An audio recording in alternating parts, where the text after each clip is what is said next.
Yo, what is going on, guys? Welcome back to a very special episode of Easy Buckets. This is the Week 21 Fantasy Basketball Update. Y'all ready to get into it? 3, 2, 1, let's get it. Let's go. Boom. So if you guys are new to the channel, guys, welcome to Easy Buckets. We are a fantasy basketball channel. We talk about fantasy basketball from a daily to weekly basis. So if you love fantasy basketball and want to get updates on what's going on in fantasy basketball world, make sure you guys hit that subscribe button and click on that notification bell to not miss any of my uploads. If you guys need personal fantasy basketball advice, guys, I offer that to you guys on my Patreon platform, so go check that out in my link in the description. If you guys decide to join my Patreon, what it is you guys are actually going to be a part of an Easy Gang community where you guys can post stuff, edit stuff, comment stuff, and also, of course, message me 101 for fantasy basketball advice. So if you have time in your day, go check that out. I would really appreciate that.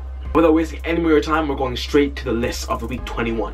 The first thing I want to talk about, guys, is the schedule for Week 21, guys. For this week, there's going to be only 2 teams playing 2 games, which isn't the best news. So if you own Cleveland Cavalier players, if you own the Clipper players, these players aren't the best to own this week. Every other team is listed here, most teams playing 3 games, and some of these teams playing 4 games. Moving over to the injury, guys, we actually have a lot of injuries that could definitely hurt you for this upcoming week and also could lead to the week 1 of fantasy playoffs. The first player is Marvin Bagley of the Kings, guys. He's out with a knee sprain and potentially could be out 1 to 2 weeks, which could lead into that playoff. We got Sabonis also out with 1 to 2 weeks, so if you own Sabonis, guys, just know that he won't be there for you this week. DeAndre Jordan has been out the past games because of an injury, and he's soon to be back in the next 1 to 2 weeks as well. Malcolm Brogdon is hit with a foot injury. He's missed the past game. They're really going to move him slowly because they really want him healthy for the playoffs, so I'm going to predict it's going to be about a 1 to 2 week injury. Paul George has missed the past 3 games with a shoulder injury. There's no 100% confirmation of the severity of it, but because Paul George's injury, he is the main player of that team on the offensive side and defensively. They're going to be careful with him, guys, and I'm probably going to say he's going to miss this week as well. And Hassan Whiteside has missed the past few games with a hip injury. This seems to be another lingering issue for Hassan Whiteside. Could be out 1 to 2 weeks. Moving over to the stock rise, guys, I picked 3 players who this week I believe their value has increased to a tremendous level because of their new play. Jeremy Grant of the Thunder, guys. With Paul George injured, Jeremy Grant has stepped it up at the small forward and power position. He's been shooting well at 3, scoring plus 45% in the field goal percentage, but what's important is that he's scoring about 18 points a game. He's playing plus 30 minutes, and you know what? The longer Paul George is out, the better Jeremy Grant will be. And even when Paul George returns, Jeremy Grant is a vital and a good player that plays heavy minutes defensively for that team.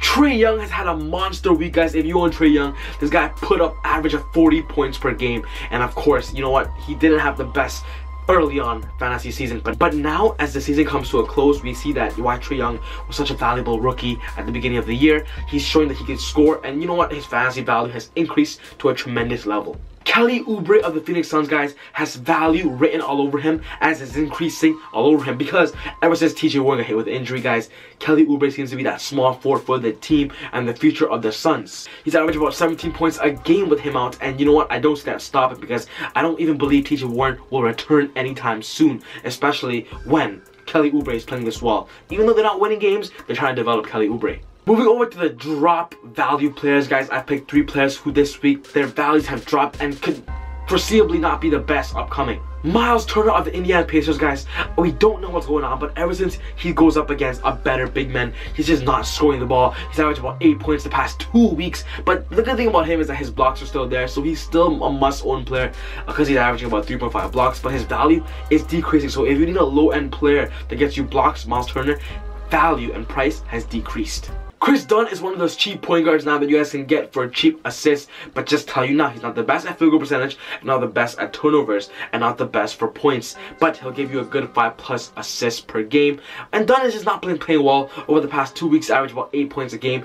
We believe that Dunn could be a potential big-time player for the Chicago Bulls, but he's just not proved it yet this season. Serge Ibaka of the Toronto Raptors, guys, with Marc Gasol and him splitting that time minute in Toronto Raptors front court is not looking good for both centers, but I feel like Ibaka's gonna lose more value because Ibaka was that starting center. He's been putting up good numbers, so he was a good high fantasy value player, but now he's gonna decrease. He's averaged only about 10 points the past week, 4 rebounds, which is really bad, and 0.3 blocks. His defensive stats aren't there, his 3-point shooting is not there. Ibaka is soon to be a must-drop player in those really shallow leagues. Moving over, guys, to the waiver wires, guys, I picked a couple of players who could be good for your waiver wire. Off the waiver wire, guys, they're gonna give you good value going forward. Joakim Noah of the Memphis Grizzlies, with Jaren Jackson Jr. out, gonna be a couple of games, couple of weeks. We're not too 100% sure. Joakim Noah, guys, even playing plus around 25 minutes a game, is gonna give you numbers at 30 points a game, plus 10 rebounds and defensive stats, and a low-end assist value. Joakim Noah, guys, if you guys know about fantasy basketball back in the day, he was a really great center, kind of like a Draymond Green kind of player. But now he's back for a low-end player off the waiver wire that will give you every stat in the board. Patrick Beverley of the Clippers, guys, and ever since the trade deadline, Patrick Beverley has been the starting point guard. He's getting a lot of minutes, guys, and he's averaging about 10 points, a good amount of rebounds, and especially the defensive stats. And you know what? His shooting has increased as well. Patrick Beverley is a low-end player that will give you triple-double numbers. Mitchell Robinson of the New York Knicks, guys. I love Mitchell Robinson because he's a low-end value for blocks, especially with DeAndre Jordan, with no specific timetable to return. Gonna be about 1 to 2 weeks. Mitchell Robinson is going to be there for you. He's going to play that starting center minutes because he is the future of the New York Knicks. Alonzo Trier of the Knicks as well, guys. You know what Fizdale says? Trier has been playing more aggressively. He's showing more confidence. And I believe that during the ending of the season, he's going to get a lot of minutes because he is young and they want to develop their young players. So get Alonzo Trier for points and threes. Mo Harkless of the Portland Trailblazers, guys, and I'm saying Mo because Mo is playing really well for the Portland Trailblazers. He's playing at that small forward position, getting a good percentage at shooting, but also his rebounding has increased as well. So get Mo Harkless as, you know what, a small forward that can do everything for you low end wise. He's probably the best one that could be lingering on most of your waiver wires.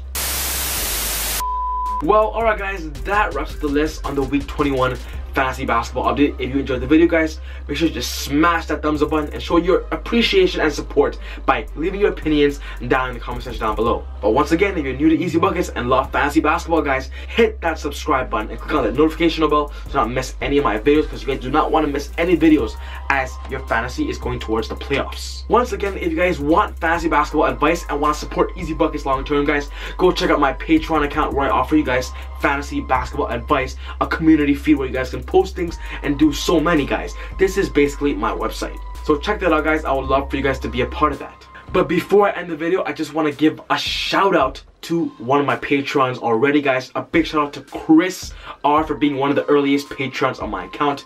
Thank you for joining the Easy Gang, and hopefully others join with you as well. Other than that, guys, take it easy, God bless, and I'll see you guys next time on Easy Buckets.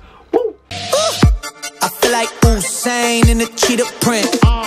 Talk fresh game, I don't need a minute. R.I.P. the game, I need a minute. Okay, let's proceed with it. I'm in the house, got the deed with it. These bozos always sneak this and they taking shots. I'ma keep with it like no, this league business.